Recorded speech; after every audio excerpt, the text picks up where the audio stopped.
ሆነ መልኩ ኮንፊደንስን የምትጨምርበት 6 መንገዶች አድምጠኝ። አንደኛው ስለምታወራው የትኛውም ነገር እንዳታስብ፣ እንዳትጨነቅ። ውስጥ ያለውን ነገር አውጣው፣ ተናገረው፣ ተንፍሰው። ሰው ስለሚያስበው ነገር እንዳትነሰው።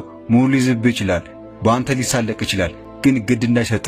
ያ ሰው ምንም አለ ምንም ያ ሰው ያለ ነገር አንተ ጋር ስለምታረገው ነገር አክሽን ስለምትሰጠው ነገር በፍጹም እንዳትጨነቅ። አንድ ሰው መጥቶ መጥፎ ነገር ሊያወራ ይችላል፣ ነገር ግን ያንን ነገር አርገው ተግብረው።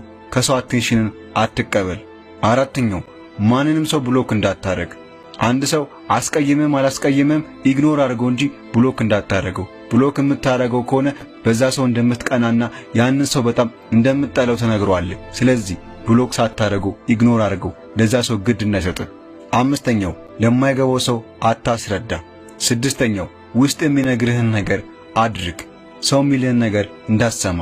ባጭሩ ማረግ የምትፈልገውን የምታቅደውን የምታስበውን ነገር አርገው ተግብረው። ያኔ ኮንፊደንስ ይጨምራል። ለሰውም ግድየለሽነትህን ታሳያቸዋለህ።